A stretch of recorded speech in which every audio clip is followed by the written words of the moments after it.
दोस्तों नमस्कार। जहां एक तरफ देश में भज्जर गरीबी है, देश में ढेर सारी समस्याएं हैं, लोग गरीब हैं, कोरोना वायरस है, लोगों के सर पर छत नहीं है, इतनी कड़ाके की ठंड में इतनी समस्याएं देश में हैं। दूसरी तरफ एक महिला लाल किला मांग रही है। जी हां, मैंने सही बोला और आपने सही सुना, एक महिला लाल किला मांग रही है। क्या है ये पूरा मामला और क्या ये पूरा ड्रामा चल रहा है, आज की इस वीडियो में देखेंगे। शुरू करने से पहले अगर आप चैनल पर पहली बार आए हैं तो चैनल को सब्सक्राइब करके बेल आइकन प्रेस कर लीजिए।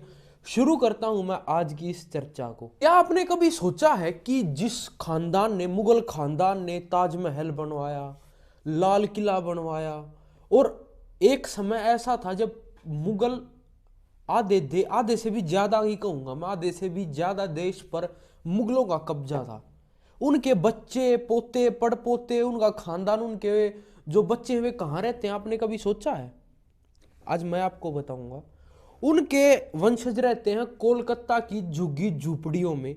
जी हाँ, यह मामला शुरू हुआ कोलकाता की एक झुग्गी झूपड़ी में रहने वाली सुल्ताना बेगम से। उसका यह कहना है कि जो लास्ट मुगल एम्परर था बहादुर शाह जफर सेकंड, उसके वो पड़पोते की बहू हैं। उनका ऐसा कहना है और उन्हें लाल किला चाहिए। और इस संदर्भ में उन्होंने हाई कोर्ट में केस भी कर दिया, दिल्ली हाई कोर्ट में। सुल्ताना बेगम का यह कहना है कि अंग्रेजों ने एक टाइम पर मुगलों से इस लाल किले को 1857 में इस लाल किले को जबरदस्ती छीन लिया था और गैर कानूनी रूप से उस पर कब्जा कर लिया था। और अंग्रेजों के जाने के बाद भारत सरकार ने भी इस पर गैर कानूनी रूप से कब्जा जमा रखा है, ऐसा सुल्ताना बेगम कह रही हैं। यानी मुगलों के वंशज, उनके पोते पड़पोते कोलकाता की झुग्गी झुपड़ियों में रह रहे हैं। क्या आप सोच सकते हैं, एक समय पर जिन्होंने ताजमहल बनवाया, आधे से ज्यादा हिंदुस्तान को कब्जा लिया था, उनके बच्चों की क्या हालत है। कोलकाता की झुग्गी झुपड़ियों में वो रहती हैं और कुछ महीने पहले वहीं पर कोलकाता में ही अपनी झुग्गी झुपड़ी के पास उनकी एक चाय की दुकान थी जो तोड़ दी गई जब रोड को चौड़ा किया गया। तो अब उनके पास कोई रोजगार नहीं है।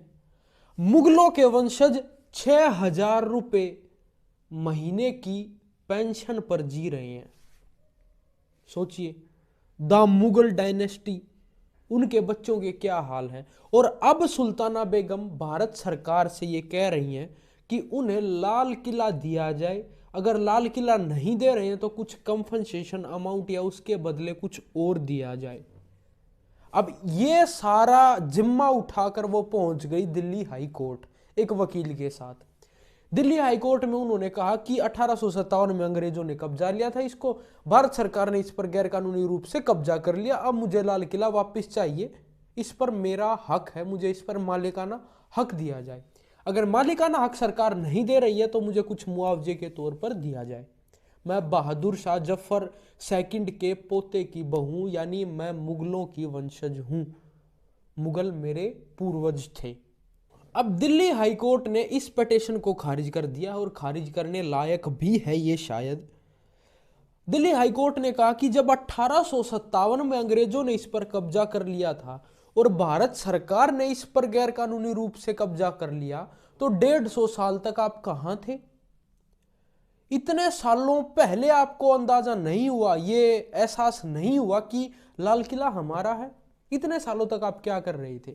इसके जवाब में सुल्ताना बेगम के वकील ने कहा है कि माय लॉर्ड, सुल्ताना बेगम एक अनपढ़ औरत है, वो इन चीजों के बारे में अवेयर नहीं थी, लेकिन फिर भी दिल्ली हाई कोर्ट ने इस पिटीशन को खारिज कर दिया है और कहा कि ये हमारे समय की बर्बादी है। लेकिन सुल्ताना बेगम और उसके वकील कह रहे हैं कि हम रुकने नहीं वाले, हम और अपर कोर्ट्स में अपील करेंगे। दोस्तों आप सोच सकते हैं देश में क्या चल रहा है। लाल किला मांग रही है वो औरत, बताइए। और अगर मांगना ही था तो देश को आजाद हुए कितने साल हो गए, इससे पहले उन्हें यह ख्याल नहीं आया कि वो हो। देखिए, आपको पता है वो मेरा घर है, तो आपको 150 साल बाद भी पता हो, 150 साल पहले भी पता है कि हाँ ये मेरा घर है। तो उसे 150 साल पहले नहीं पता था उनके परिवार को, उनके खानदान को, कि हम मुगलों के वंशज हैं, मुगल हमारे पूर्वज हैं।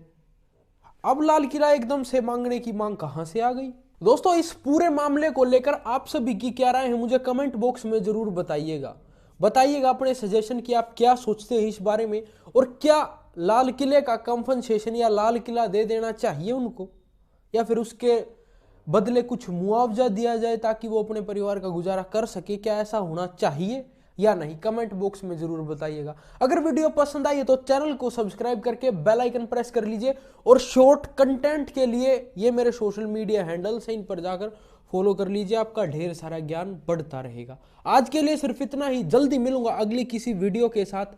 तब तक आप अपना और अपने परिवार का इस बढ़ती हुई महामारी से ध्यान रखें। ओमिक्रॉन वेरिएंट फैल रहा है, वैक्सीनेशन वगैरह देख लें, आप लगवा लें। जल्दी मिलूंगा अगली किसी वीडियो के साथ। बाय बाय, टेक केयर, जय हिंद।